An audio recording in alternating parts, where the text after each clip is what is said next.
God. Oh man, okay. Hello, welcome back. This is the most efficient way to do this. Whoa! Hello, surprise. I still don't know how to do intros. Let's talk about some comic books, yeah? These sort of things, right? Like Calvin and Hobbes. I like these. I have lots of these. But we also got the animes. The animes is here too. This is like the one manga thing that I own.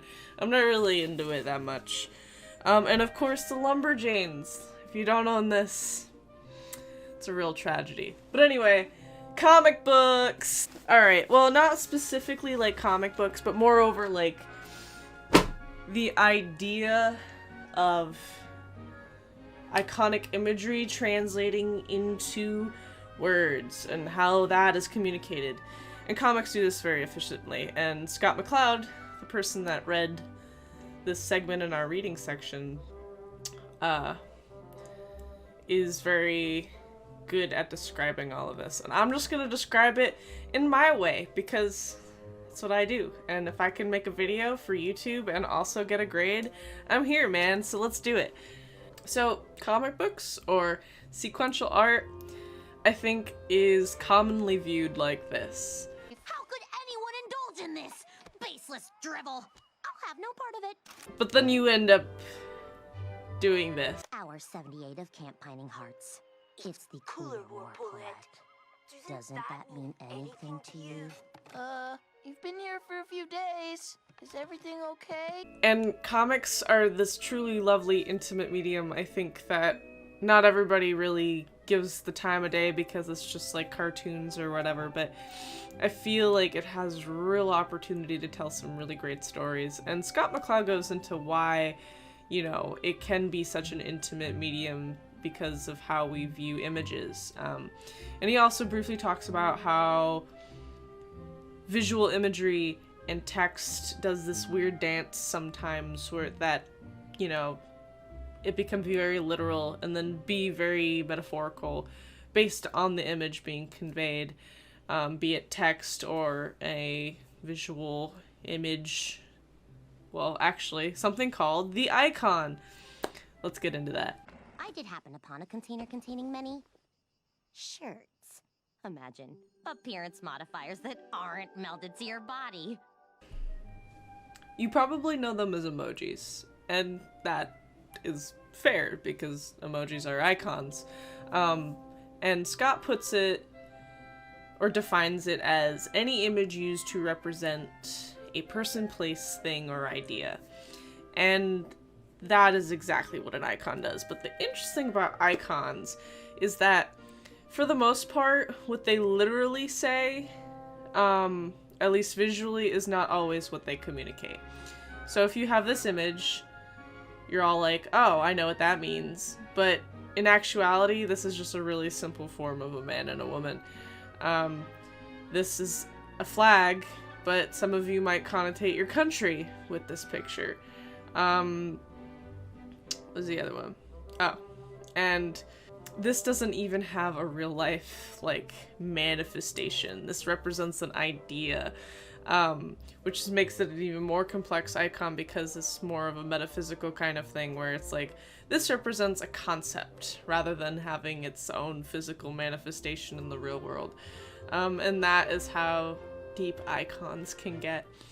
On a design level, icons are usually very simplistic and right to the point. And it's minimal use of imagery most of the time. Emojis get a little fancy, but hey. But what happens when you start doing this simplification with the human face? You dirt bombs! You don't even know what's coming! Oh, I'm tired of playing these games. If we can't fight her, then fine. We'll talk. Paradigm! So, the phenomena of non-visual self-awareness echoes in how we perceive everything. Let me explain this in a particular way. So you're having a conversation with Danny DeVito, and you're chatting it up about that one time he was in a Disney movie. 2 words. I am tired. And Danny then makes a joke about his career was an ongoing down spiral from that point on, and of course you laugh because Danny DeVito and his lovely charm. And you smile.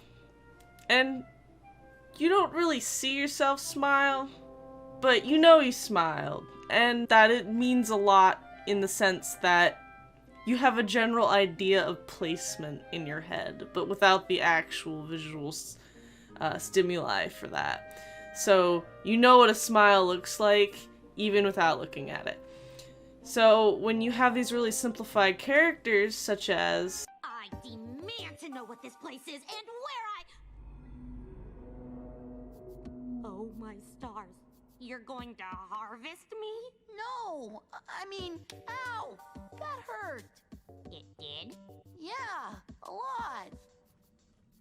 Ow! Yes! Feel my unbridled rage!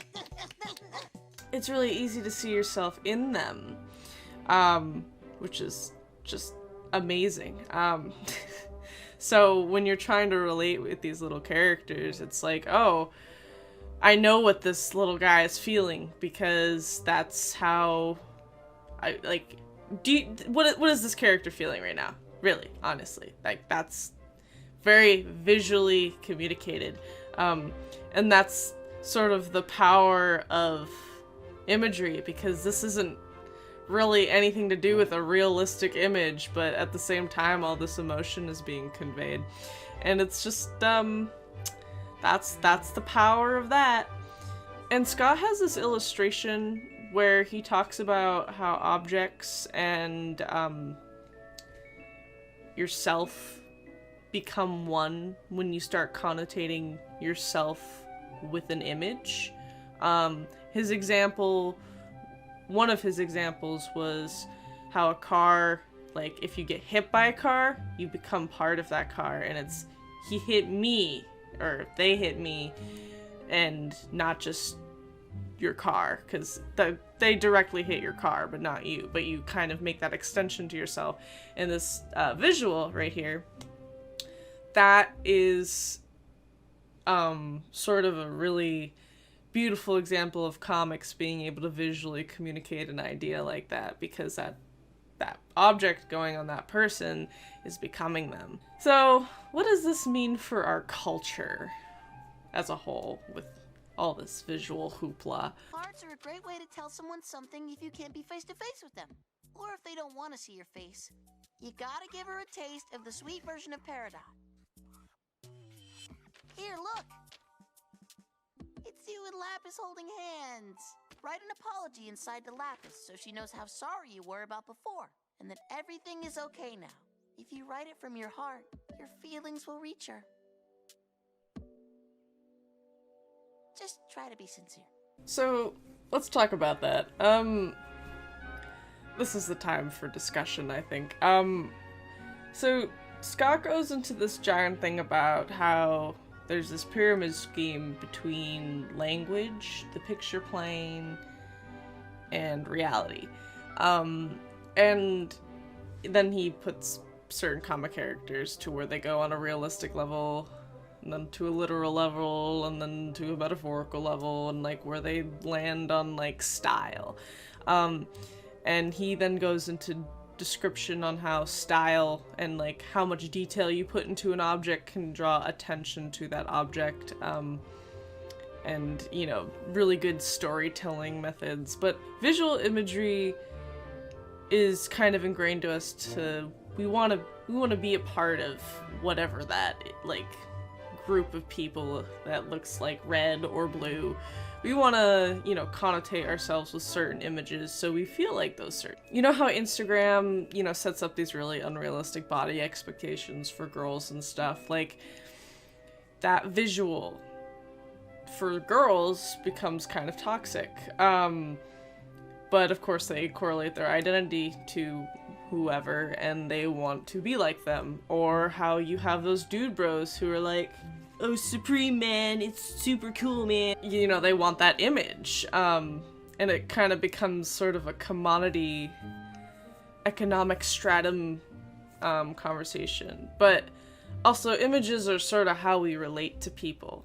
at the core of this. And one of my favorite people just ever, so I've been playing clips of Peridot throughout this video, who is a character from Steven Universe. And the creator of Steven Universe is named Rebecca Sugar. And I look up to her immensely because she's just like, she's just got the coolest job in the entire world. It's like, she makes like one of the coolest shows ever produced. And she talks at these conferences occasionally. And here's a clip. When I hear about this concept of the image and the image repertoire, and this idea that when you fall in love with someone, you don't actually fall in love with them because you can't really know the entirety of a person, but you fall in love with a series of images that you associate with that person. I suddenly understood why I just like felt this love for people who had made my favorite comics, because I was like, I have an image repertoire with you. I associate these images, which I love, and this experience of internalizing them, which I loved, with a person that I don't even know. And the really tricky part is that when I meet them, they have no image repertoire for me, so it's just like, sorry that I'm in love with you.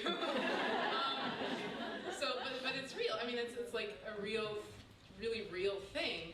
I think in terms of these image repertoires, I think the interesting thing, that's sort of for me and another person, but also between people, having something like a cartoon or a comic be a shared experience and actually slip into someone else's image repertoire with another person is also really interesting to me, because it becomes part of your love for that person and your love for yourself, which I think is as real and powerful as anything that could be in any image repertoire, and any part of anyone's love, which is why it's sort of really overwhelming, something like that this could be a part of somebody's experience. I think a lot about how when, if there's a certain point in your life when something is happening and something happens to be playing on the radio, and if it's like a dissonant, like if the song is like trash, then it's like such a shame, because like you're like, oh, this really important thing is happening, and ugh, I hate this song.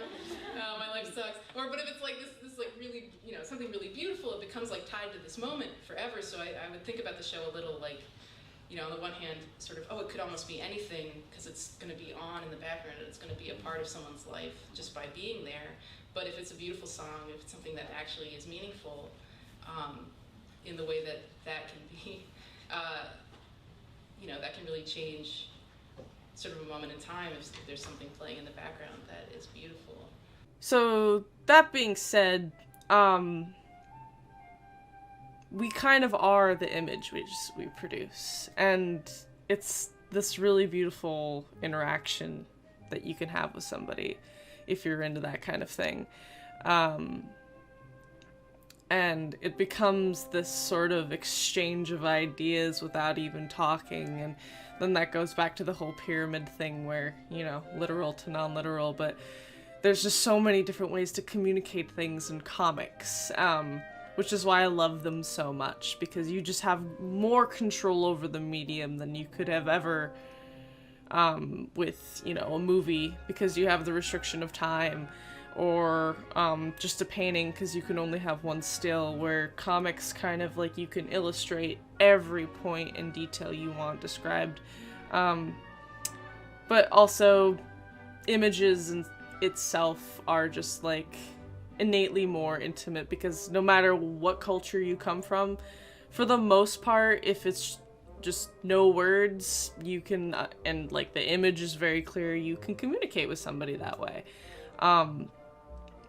So yeah, images are cool, y'all, and yeah, that's the rest of this video. I'm presuming we're gonna talk about this in class. If you're not a part of my rhetoric class and you're just watching this, I hope you enjoyed this random information that is now in your feed. Have a good day.